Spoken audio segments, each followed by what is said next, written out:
വിലക്കയറ്റം ഉണ്ടാവുകയും പെട്രോളിയത്തിൻ്റെ വില കൂടുകയും ഒക്കെ ചെയ്യുന്ന ആശങ്ക നിലനിൽക്കുകയാണ്. ഈ യുദ്ധത്തിൻ്റെ ഒരു അന്തരീക്ഷം ലോകത്ത് യുദ്ധത്തിൻ്റെ ഒരു അന്തരീക്ഷം ഉണ്ടാകുന്നു. നമ്മുടെ തൊട്ടപ്പുറത്തെ ശ്രീലങ്കയുടെ തീരത്ത് വെച്ച് തന്നെ കപ്പൽ മുക്കിയ സംഭവമുണ്ട്. കൊച്ചിയിൽ ഇപ്പോൾ ഒരു കപ്പൽ അടുത്തിരിക്കുന്നു. വലിയ ആശങ്കയാണ്. അമേരിക്ക എന്താണ് ചെയ്യുന്നതെന്ന് അറിയില്ല. ലോകത്താകെ ഉണ്ടാകുന്ന സംഘർഷമുണ്ട്. ഗൾഫിൽ നിൽക്കുന്ന ആളുകളുടെ പ്രശ്നമുണ്ട്. അവിടെ ഒരു ലെവലിനപ്പുറം സാധാരണ സിവിലിയൻസിന് നേരെ പ്രശ്നങ്ങൾ വന്നിട്ടില്ല. ഇറാന് പുറത്തുനിന്നാണ് അറിയുന്നത്. എങ്കിലും നോർക്കായും നമ്മുടെ ഗവൺമെൻറ്റും ഇന്ത്യ ഗവൺമെൻറ്റും അക്കാര്യത്തിന് ആവശ്യമായിട്ടുള്ള മുൻകരുതൽ അല്ലെങ്കിൽ സുരക്ഷ ജനങ്ങളുടെ ജീവിതവുമായി ബന്ധപ്പെട്ടിട്ടുള്ള എല്ലാ സഹായത്തിനുമായിട്ട് തയ്യാറായി നിൽക്കുന്നുണ്ട്. പക്ഷേ വിലക്കയറ്റം പോലെയുള്ള പ്രശ്നങ്ങൾ വരുമ്പോൾ കേന്ദ്ര ഗവൺമെൻറ് കുറച്ചുകൂടി കാര്യത്തിൽ ഇടപെടണമെന്നാണ് അഭിപ്രായം. കാരണം ഈ ഗൾഫിലുണ്ടായ സംഘർഷത്തെ തുടർന്ന് എല്ലാ മേഖലയിലും ഒരു ചെറിയ വില വർധനവിൻ്റെ പ്രവണതയും തൊഴിൽ നഷ്ടത്തിൻ്റെ പ്രവണതയും വരുന്നുണ്ട്. റഷ്യയോട് ഒരു 30 ദിവസം കൂടി പെട്രോളിയം മേടിച്ചോട്ടെ എന്ന് പ്രത്യേക അനുവാദം മേടിക്കണം. എന്നിട്ട് അമേരിക്കൻ സ്റ്റേറ്റ് സെക്രട്ടറിയുടെ അനുവാദത്തോടു കൂടിയാണ് ഇന്ത്യ അത് മേടിക്കാൻ പോകുന്നതെന്നുള്ള ദുഃഖകരമായ അവസ്ഥയുണ്ട്. അങ്ങനെയല്ലല്ലോ പോകണ്ടേ.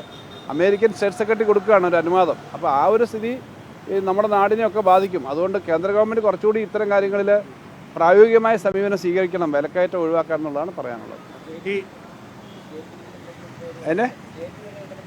സ്റ്റേറ്റിൻ്റെ പരിമിതി നമുക്കറിയാമല്ലോ. ഇത്തരം കാര്യങ്ങളിലുള്ള പരിമിതിയുണ്ട്. സെൻട്രൽ ഗവൺമെൻറ്റുമായിട്ട് ആവശ്യപ്പെട്ടിട്ട് ഈ കാര്യങ്ങളിൽ അവരുടെ അടുത്ത് റിക്വസ്റ്റ് ചെയ്യാൻ ഇടപെടാൻ വേണ്ടിയിട്ട് ഈ വിലക്കയറ്റത്തിൻ്റെയും ഈ വിദേശത്തുള്ള ആളുകളുടെ പ്രശ്നം സംബന്ധിച്ച് നേരത്തെ തന്നെ ഇക്കാര്യങ്ങൾ നമ്മൾ ശ്രദ്ധപ്പെടുത്തിയിട്ടുണ്ട്.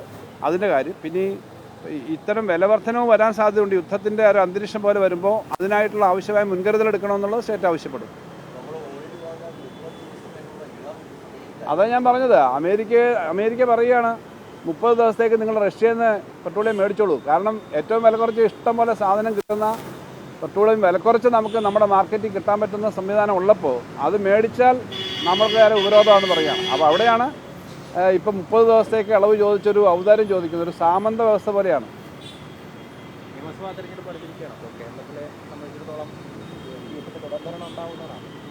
തീർച്ചയായും LDF ചെയ്തുകൊണ്ടിരിക്കുന്ന കാര്യങ്ങൾ ഏറ്റവും ജനകീയമായ കാര്യങ്ങളാണെന്നുള്ളത് ജനങ്ങൾ മനസ്സിലാക്കി അംഗീകരിക്കുന്നതാണ് ഞങ്ങൾ വിശ്വസിക്കുന്നത്. കാരണം ഇത്രയേറെ കാര്യങ്ങൾ ചെയ്യുന്ന ഒരു ഗവൺമെൻറ്, ജനങ്ങളുടെ കൂടെ നിൽക്കുന്ന ഒരു ഗവൺമെൻറ് വേറെ ഒരിക്കലും UDFൻ്റെ ഭാഗത്തുനിന്ന് ഉണ്ടാവില്ല എന്ന് എല്ലാവർക്കും അറിയാം.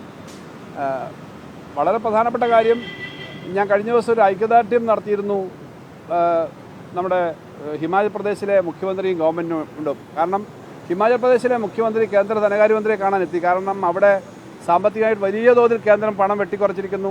അവർക്ക് ശമ്പള പരിഷ്കരണം പ്രഖ്യാപിച്ചു. DA കൂടി പലതും കൊടുക്കാമെന്ന് പ്രഖ്യാപിച്ചു. കൊടുക്കാൻ പറ്റുന്നില്ല. അത് വിഡ്രോ ചെയ്തു. അത്രയ്ക്കും സാമ്പത്തിക പ്രതിസന്ധിയിലാണ്. കേന്ദ്ര ഗവൺമെൻറ് അവരോട് കാണിക്കുന്ന ഒരു വിവേചനപരമായ നിലപാടാണ്. ആ സംസ്ഥാനത്തോടെ മാത്രമല്ല, എല്ലാ പ്രതിപക്ഷ സംസ്ഥാനങ്ങളോടും അതുതന്നെയാണ് കാണിക്കുന്നത്. കോൺഗ്രസ് ഭരിക്കുന്ന സംസ്ഥാനമാണ് ഹിമാചൽ പ്രദേശ്. ശമ്പളം കൊടുക്കാൻ പറ്റുന്നില്ല. DA പ്രഖ്യാപിച്ചത് വിഡ്രോ ചെയ്യുന്നു. അങ്ങനൊരു അവസ്ഥ ഒരു സംസ്ഥാനത്തിനും വരാൻ പാടില്ല. അതുകൊണ്ട് ഹിമാചൽ പ്രദേശ് എന്നല്ല, ഏത് സംസ്ഥാനമായാലും പ്രതിപക്ഷമായ സംസ്ഥാനങ്ങളോട് അങ്ങനൊരു സമീപനം കാണിക്കാൻ പാടില്ല. ഞങ്ങളിത് പറയുന്നത് രാഷ്ട്രീയത്തിന് അതീതമാണ്. കോൺഗ്രസ് ആയാലും മറ്റു പ്രതിപക്ഷ കക്ഷികൾ സംസാരിക്കുന്ന അധികാരത്തിലിരിക്കുന്ന സംസ്ഥാനങ്ങളോട് കാണിക്കുന്ന വിവേചനമാണിത്.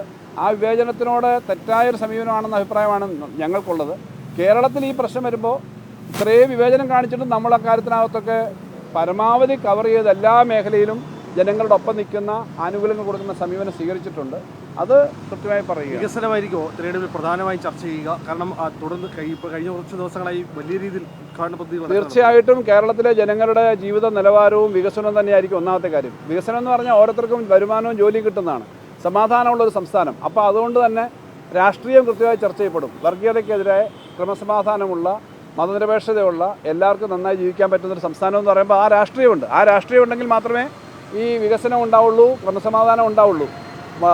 ആ രാഷ്ട്രീയം ചർച്ച ചെയ്തുകൊണ്ട് ഇപ്പോൾ ലോകത്ത് അമേരിക്ക പോലെയുള്ള രാജ്യങ്ങൾ അല്ലെങ്കിൽ അമേരിക്കയിലും മറ്റ് സ്ഥലങ്ങൾ അമേരിക്കയുടെ നേതൃത്വത്തിൽ നടക്കുന്ന യുദ്ധത്തിൻ്റെ അന്തരീക്ഷം, യുദ്ധം ആരായിക്കോട്ടെ എവിടെ ആയിക്കോട്ടെ, കൊച്ചു കുഞ്ഞുങ്ങൾ മരിച്ചു വീഴുന്ന തൊട്ടപ്പുറത്തും ഇപ്പുറത്തുള്ള രാജ്യങ്ങളിൽ സ്വസ്ഥമായി ജോലി ചെയ്യാൻ കഴിയാത്തൊരവസ്ഥ ഉണ്ടാക്കുന്നത് ഒരു വലിയ ലോകത്തെ മുഴുവൻ അധികാരം കൈപ്പിടിയിലാക്കാനുള്ള അധികാരഭ്രാന്തിൻ്റെ ഭാഗമാണ്. അതുകൊണ്ട് തന്നെയാണ് ഇന്ത്യ റഷ്യയിൽ നിന്ന് പെട്രോൾ മേടിക്കരുത് എന്ന് പറയാൻ ധൈര്യം ഉണ്ടാകുന്നത് അമേരിക്കയ്ക്ക്, ട്രംപിന്. അപ്പോൾ അത്തരം കാര്യങ്ങൾക്കെതിരെയുള്ള നിലപാടും രാഷ്ട്രീയമാണ്. ആ നിലപാടിൻ്റെ രാഷ്ട്രീയത്തിൽ ഉറച്ചു നിന്നുകൊണ്ട് ജനങ്ങൾക്കൊപ്പം നിൽക്കുന്ന നല്ല നിലപാടെടുത്ത് മുന്നോട്ട് പോകുക എന്നുള്ളതാണ് നമ്മൾ ആലോചിക്കുന്നത്.